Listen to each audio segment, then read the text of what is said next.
매일 성경 묵상을 돕는 해설 가이드입니다. 안녕하세요. 묵상 코치입니다. 함께 읽고 나눌 말씀은 시편 130편에서 131편까지 말씀입니다.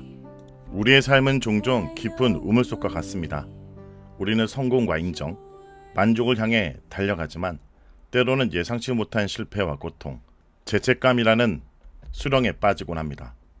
마치 시편 130편의 시인이 깊은 곳에서 주님께 부르짖는 것과 같은 모습입니다.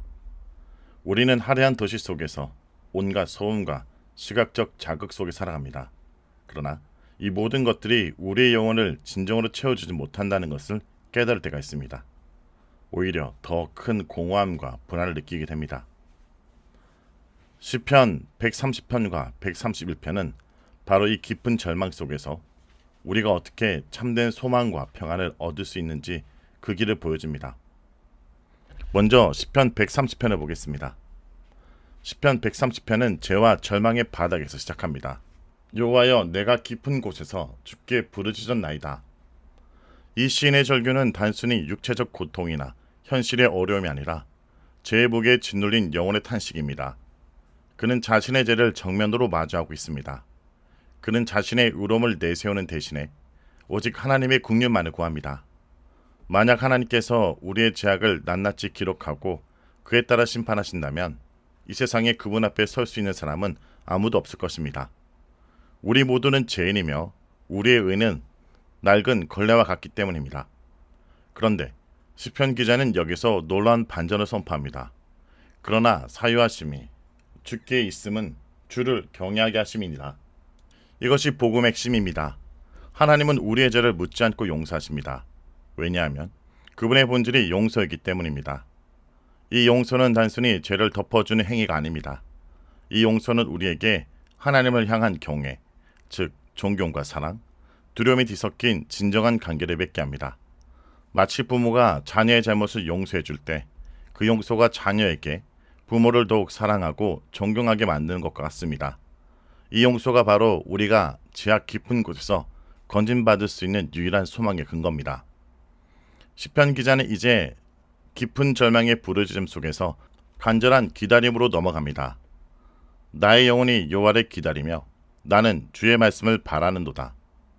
파수꾼이 아침을 기다림보다 내 영혼이 주를 더 기다리나니 참으로 파수꾼이 아침을 기다림보다 더하도다. 이 비유는 매우 강력합니다. 당시 성벽에서 밤새도록 보초로 서는 파수꾼을 생각해 보겠습니다. 어둠 속에서 언제 닥칠지 모르는 위험에 대한 두려움, 혹독한 추위, 그리고 끝없는 피로가 그를 짓누릅니다. 그에게 유일한 희망은 동이 터오르는 아침입니다. 그 아침은 모든 위험으로부터 해방이며 임무의 끝을 의미합니다. 그 파수꾼이 아침을 얼마나 간절히 기다리겠습니까? 시인은 자신의 영혼이 바로 그 파수꾼보다 더 간절히 하나님 말씀을, 그분의 구원을 기다린다 고백합니다.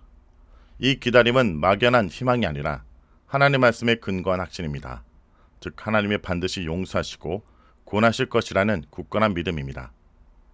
시편 기자의 개인적 고백은 이제 공동체 전체를 향한 선포가 됩니다. 이스라엘아, 여호와를 바랄지어다. 그는 자신이 경험한 구원과 소망의 원천을 다른 이들에게도 나누고 있습니다. 하나님께서는 풍성한 속량을 가지고 계십니다. 속량은 단순히 빚을 갚아주는 것을 넘어 노예 상태에서 해방시키는 것을 의미합니다.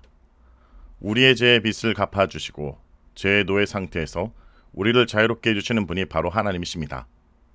예수님을 통해 완성된 이 속량은 우리를 더 이상 죄의 건세 아래 두지 않습니다.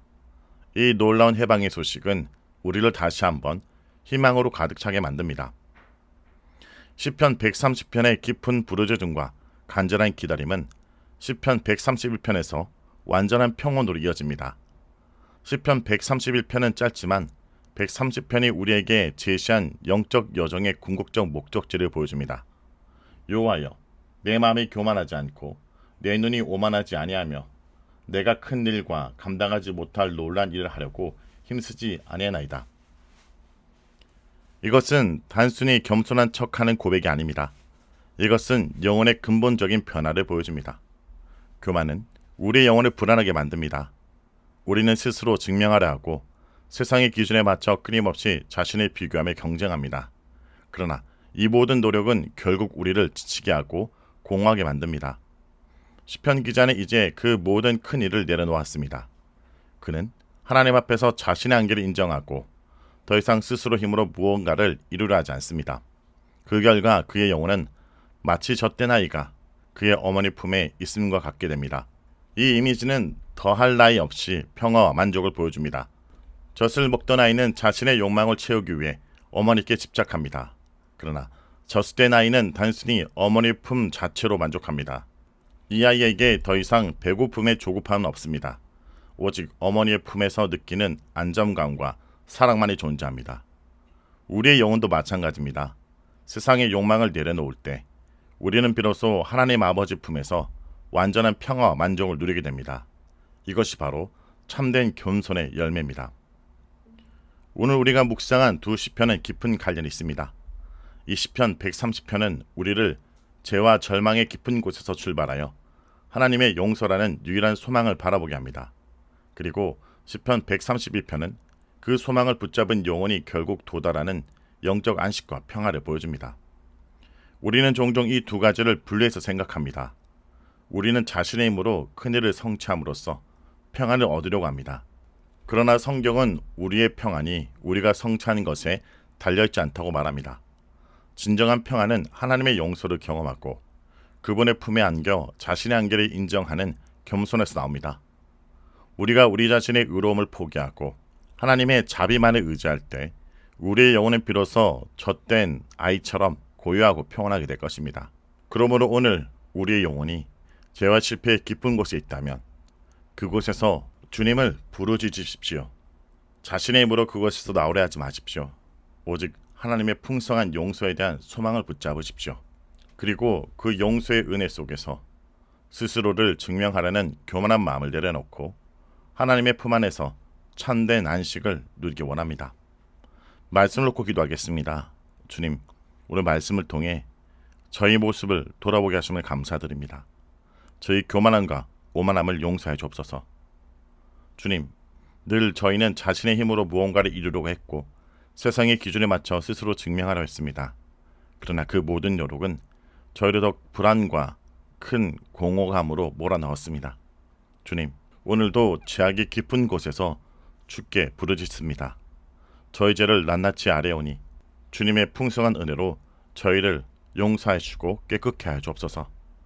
파수꾼이 아침을 기다리듯 저희 영혼이 주님의 말씀을 간절히 기다립니다. 주님, 저희 영혼이 젖된 아이처럼 주님 품 안에서 고요하고 평온하게 하여 주옵소서. 오직 주님만이 저희의 모든 것임을 고백하며 살아가게 하여 주옵소서. 예수님의 이름으로 기도합니다.